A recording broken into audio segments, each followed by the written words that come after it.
बैठकर कथा के रस तत्व को ग्रहण करो। 3 घंटे की कथा में हम ले कितना पाते हैं? थोड़ा सा। आधा घंटा तो मूछ वाला दादा ले जाता है, बचते 2.5 घंटे। उसमें भी भगवत स्मरण हो जाए, थोड़ा कीर्तन भजन हो जाए, थोड़ा बहुत मंत्र जाप हो जाए, मिला कितना? ये उसी में का है कि तुम रोज भोजन कितना करते हो? अरे तोला कि नहीं तोला कभी? आज शाम को घर जाके तोल लेना कि भोजन कितना करते हो। 2-3 रोटी तो खाते होगे।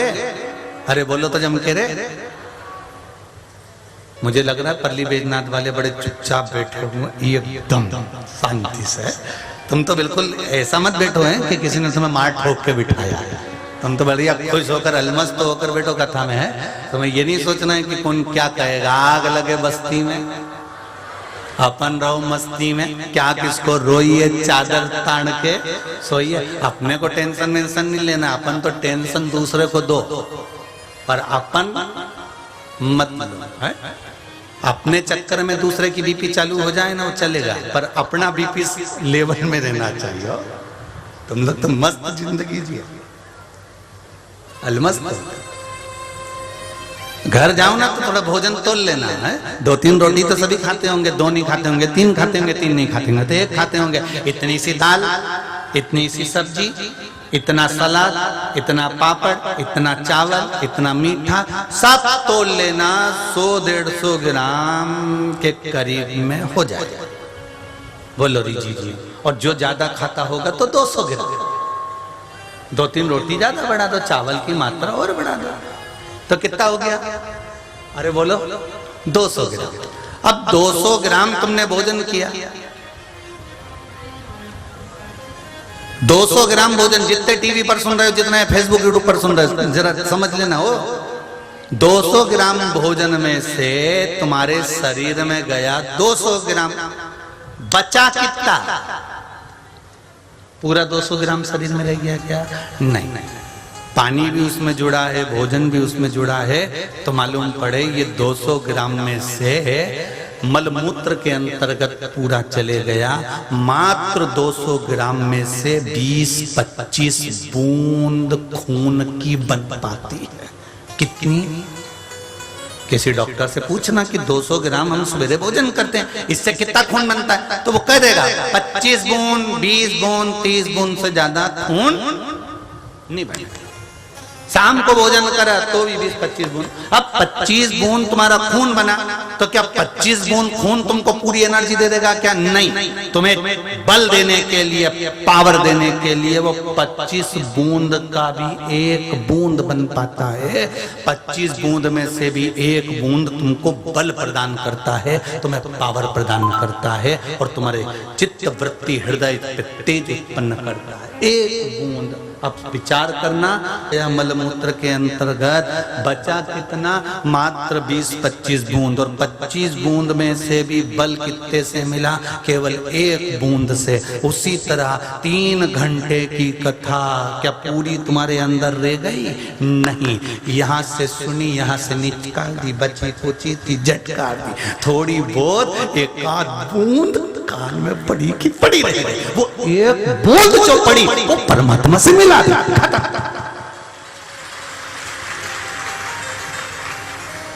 पूरी कथा तुम्हारे अंदर नहीं गई, थोड़ी बहुत तो ये सरका के खत्म कर दिया। खस को कोई इधर से आंख दिखाए, कोई उधर से आंख दिखाए, फिर धीरे से भेज दे। अब विचार करो जरा कि वो 3 घंटे की कथा में 25 बूंद तुम्हारे को मिली, और 25 बूंद में से भी 1 बूंद बनी, और 1 बूंद से वो तेज बला गया। उसी तरह 200 ग्राम भोजन करा, उसमें से सब तो चले गया, मात्र 25 बूंद बचा था। उसी तरह 3 घंटे की कथा श्रवण करते हैं, उस 3 घंटे की कथा में कोई 1 क्षण, 1 पल, 1 घड़ी ऐसी आती है जो हम कथा सुनते सुनते परमात्मा का मिलन कर बैठते हैं और परमात्मा को अपना बना बैठते हैं। वो इसीलिए हमारे संत तुकाराम जी कहते हैं, संत नामदेव जी कहते हैं, मुक्ताबाई कहती है, संत ज्ञानेश्वर कहते हैं, जितने भारत की भूमि के संत हुए, रामकृष्ण परमहंस हुए, चैतन्य महाप्रभु हुए, श्रीमद वल्लभाचार्य जी हुए, निम्बार्काचार्य जी हुए, रामानुचार्य जी हुए, जितने जितने भारत की भूमि के बड़े बड़े संत हुए, ये सब एक बात कहते हैं कि सत्संग करो, संकीर्तन करो, भजन करो, कीर्तन करो और कथा में जाकर बैठो, सत्संग में जाकर बैठो। क्या होगा? तो का एक बूंद भी अगर मिल गया तो उससे परमात्मा मिल जाएगा, और घर का एक व्यक्ति भी उस बूंद को पी गया तो पूरे परिवार को तार देगा। ये निश्चित है, ये निश्चित है। कई लोग कहते हैं गुरुजी हमारा बेटा एक लोटा पानी चढ़ाएगा, उसका पुण्य हमको मिलेगा कि नहीं मिलेगा? हमने कहा कैसे नहीं मिलेगा? तुम्हारे परिवार में तुम्हारे ससुर कितने भाई? ससुर कितने भाई? तो के चार। ससुर 4 भाई, तो ससुर के पिताजी कितने?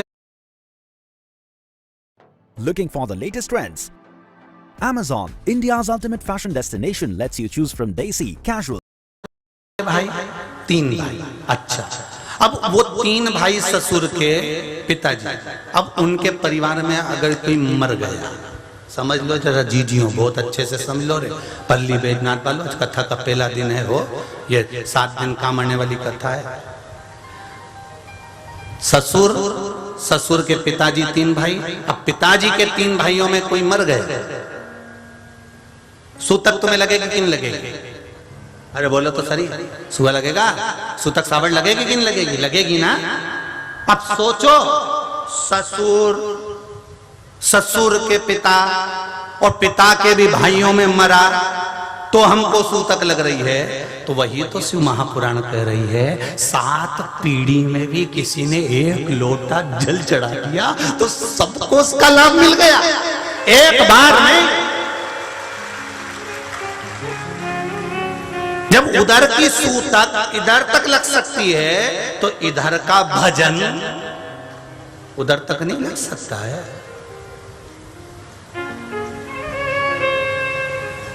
एक बूंद भी अगर हमें परमात्मा का भजन मिल रहा है तो उससे हमारा जीवन के साथ है। कथा में जाओ, सत्संग में जाओ, भजन में जाओ, कीर्तन में जाओ, मंत्र स्मरण में जाओ।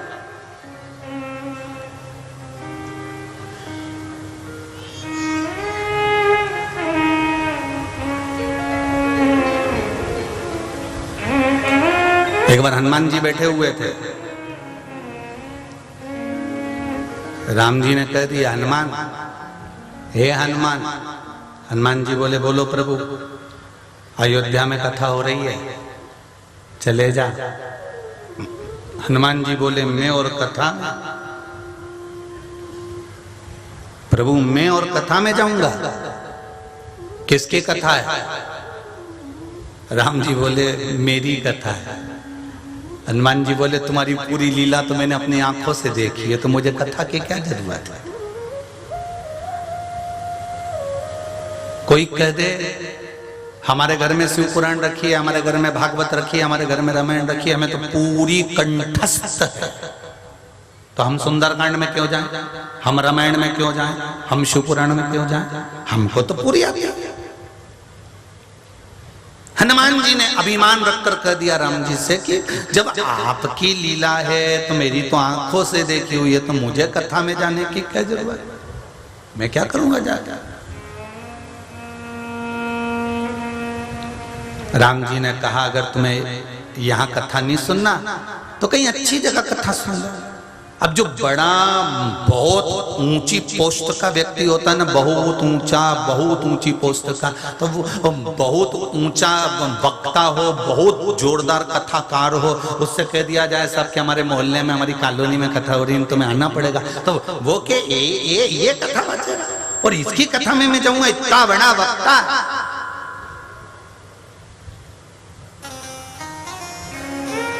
अब हनुमान जी भी कोई छोटे मोटे भक्त थे क्या? हनुमान जी भी कोई छोटे मोटे भगत थे क्या?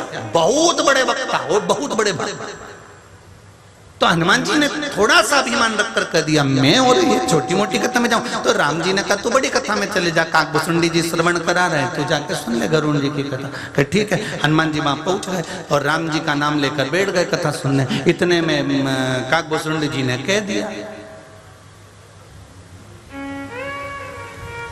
हनुमान जी सीता जी का पता लगाने के लिए गए।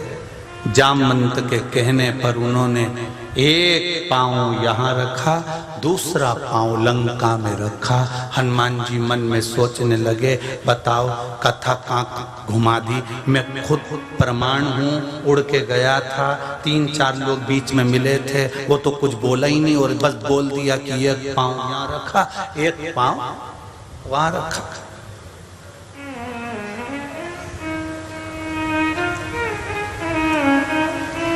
और हनुमान जी जैसे ही लंका में पहुंचे, सीता जी से मिले जुले, उन्हें लोगों ने बंदी बना लिया। हनुमान जी ने फूंक मारी और अपने मुंह से अग्नि प्रकट करके पूरी लंका को जला दिया। पूरी लंका को जला दिया। अब हनुमान जी तो सुन रहे, तो सुन के हनुमान जी को तो बेचैनी हो गई। पूंछ में हमारे कपड़ा बांधा, तेल हमारी पूंछ में डाला, आग हमारी पूंछ में लगाई, हमने पूंछ से लंका जलाई। और ये महाराज तो प्रवचन में कह रहे कि हनुमान जी ने फूंक मारी और लंका जल गई। हनुमान जी वापस आ गए। राम जी ने पूछा क्यों हनुमान, कथा सुनिया? हनुमान जी बोले हाँ सुनिया है।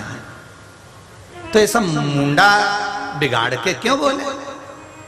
हनुमान, भगवान की कथा में, भजन में, कीर्तन में, मंदिर में, देवालय में माताएं अगर घर में व्रत कर रही है, तीज का व्रत कर रही, चतुर्थी का व्रत कर रही, पंचमी का कर रही, छठ का व्रत कर रही, बहुओं से निवेदन है मुंह कभी मत सड़ाना।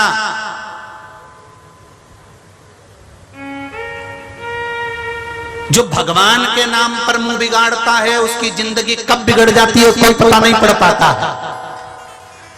इसलिए कभी कथा हो रही हो, सत्संग हो रहा हो, भजन हो रहा हो, कीर्तन हो रहा हो, तुम्हारे यहाँ सोमवार का व्रत हो रहा हो, तीज का व्रत हो रहा हो, चतुर्थी का व्रत हो रहा हो, सास कह रही हो कि बहू ऐसे कर ले बेटा, बहू से निवेदन है मुंह मत सड़ाना, मुंह मत बिगाड़ना। अगर मुंह बिगाड़ लिया भगवान के पूजन में तो जिंदगी बिगड़ने में देरी नहीं लगती, 4 या 5 साल लगते हैं और जिंदगी बिगड़ जाती है। इसलिए भगवान की कथा में, देवालय में, तीर्थ में, मंदिर में, पूजन में कभी मुंह मत बिगाड़ो। जो थोड़ी थोड़ी सी बात में मुंह बिगाड़ दे वो एक दिन पलंग पे ऐसे ही पड़े रहे, उनका भी मुंह ही बिगड़ा रहता, फिर होठ इधर नाक इधर, फिर वो भी कहते रहे पानी दे दो, मुंह नहीं बिगाड़ना। कभी बन सके अच्छा काम अपने नगर में हो रहा हो, अच्छा काम अपने गांव में हो रहा हो, अच्छा काम अपने घर में हो रहा हो, बन सके तो हाथ अड़ाओ, टांग मत अड़ाओ। हाथ अड़ाओगे जैसे ये इस हाथ का कोई काम नहीं है, ये उल्टा हाथ किसी काम का नहीं है। बहुत रोता था बेचारा, मैं क्या करूं, लोग मेरे हाथ से ना दान करने दे, ना पुण्य करने दे, ना सत्कर्म करने दे, मेरा नाम रख दिया उल्टा हाथ, मतलब ये उल्टा ही काम करता, कभी सीधा करता ही नहीं। मैं बड़ा दुखी हूं। इसने भगवान विष्णु से जाकर कहा मैं क्या करूं? भगवान विष्णु बोले मैं कुछ नहीं कर सकता, मैंने तो शरीर बना दिया, तो मैं उल्टा हूं, मैं करूं क्या, मेरा कल्याण कैसे होगा? तो भगवान विष्णु ने कहा किसी गुरु को पकड़ ले। गुरु जी के पास गया, वो इस उल्टे हाथ ने गुरु जी से कहा मेरे इस हाथ का कल्याण कैसे होगा? मेरे को लोग उल्टा कहते हैं, गंदा काम करने वाला बोलते हैं, गलत काम करने वाला बोलते हैं, इस हाथ का कल्याण कैसे होगा? जो भी करे वो सीधे हाथ से करे, यज्ञ सीधे हाथ से, पूजन सीधे हाथ से, दान सीधे हाथ से, पुण्य सीधे हाथ से, इसको तो कोई गिनता ही नहीं है। इतने में गुरु जी ने कहा तू घबरा मती, जब सीधे हाथ वाला दान दे तो तू इसमें अड़ जाना, बस तू अड़ेगा तो तेरा कल्याण निश्चित है। जब अच्छा काम करने वाले को तुम हाथ का स्पर्श कर लोगे, अच्छे काम करने वाले का साथ पकड़ लोगे तो तुम्हारा भी उद्धार निश्चित है। इसीलिए शिव पुराण कह रही है बन सके तो हाथ अड़ाओ, टांग बोलो तोरी जीजियो, जीजा हूं भी बोल दो, टांग नहीं अड़ाना। बन सके अच्छा काम करो, बन सके सत्कर्म करो, बन सके भला काम करो, ना बन सके मत। हनुमान तू मुख बना रहा, मुख बना।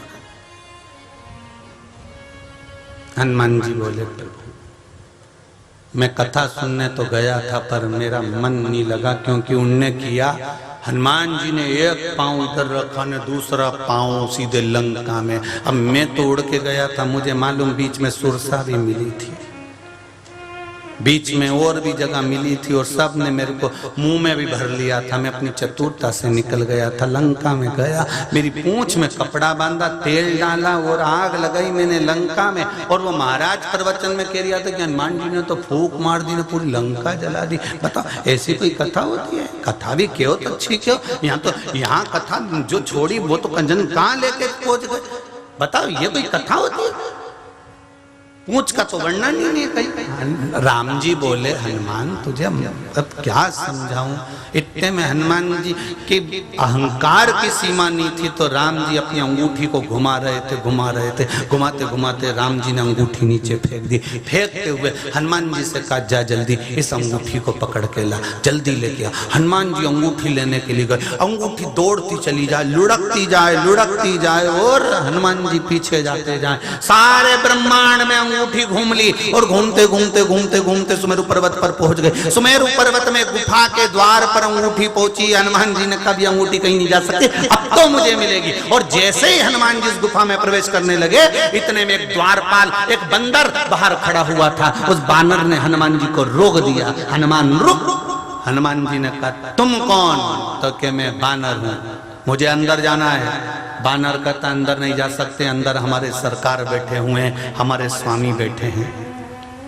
तुम्हारे स्वामी का नाम क्या है? हनुमान जी ने पूछा तो बानर बोला, मेरे हनुमान जी का नाम, मेरे अंदर स्वामी का नाम तो राम भक्त हनुमान है।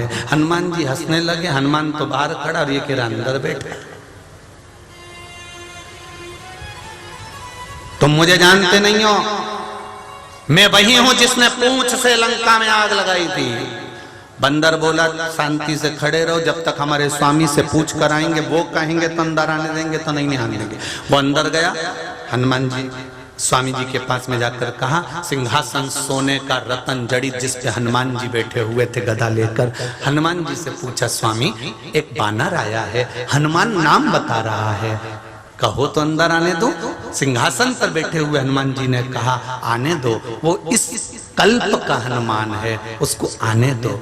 हनुमान जी आए। हनुमान जी ने जो हनुमान जी को देखा, देखते से पूछा, आप कौन हो? तो कहा, मेरा नाम हनुमान है, मैं राम भक्त हूं। तो मेरा नाम भी तो हनुमान है। हनुमान जी ने सिंहासन पर बैठकर हनुमान से कहा, मैं मानता हूं कि तुम इस कल्प के हनुमान हो, हम दूसरे कल्प के हनुमान हैं। यहां अंगूठी आई थी। सिंहासन पर बैठे हुए हनुमान जी ने कहा, इस कुंड में अंगूठी पड़ी है। हनुमान जी जो कुंड की ओर गए तो कहा, इतनी सारी अंगूठियां, तो मेरी अंगूठी कौन सी है? सिंहासन पर बैठे हुए हनुमान जी ने कहा, राम जी लीला करते हैं, जब जब हनुमान को अहंकार आता है, एक अंगूठी उठा के फेंक देते हैं। ये अंगूठियों का जो ढेर लगा है, ये हर कल्प की अंगूठी है। हनुमान कोई एक कल्प में नहीं हुआ, हनुमान एक युग में नहीं हुआ, राम एक कल्प में एक युग में नहीं हुआ। कथा एक कल्प की या एक युग की नहीं होती। ना जाने कितनी बार राम का जन्म हुआ, ना जाने कितनी बार हनुमान का जन्म हुआ, ना जाने कितनी बार देवता प्रकट हुए, कितनी बार शिव महापुराण की कथा का स्मरण, शंकर की अनेक कथा है, तो राम की अनेकों अनेक कथा है, तो हनुमान की अनेकों अनेक कथा है। एक कल्प में हनुमान जी ने फूंक से लंका जलाई थी, इसलिए काकभूषुंड जी ने फूंक का वर्णन कर दिया। एक कल्प में हनुमान जी ने पूंछ से लंका जलाई, तो महाराज जी ने पूंछ का वर्णन कर दिया। एक कल्प में हनुमान जी ने चुटकी से लंका जला दी थी, तो किसी ने चुटकी का वर्णन कर दिया। व्यास वक्ता जब व्यासपीठ पर बैठकर कथा बोलता है, तो वो एक कल्प की कथा नहीं बोलता, ना जाने कहां कहां से छाट कर लाकर बोलता है। इसलिए कथा पर विश्वास करना ही हमारी मूलता।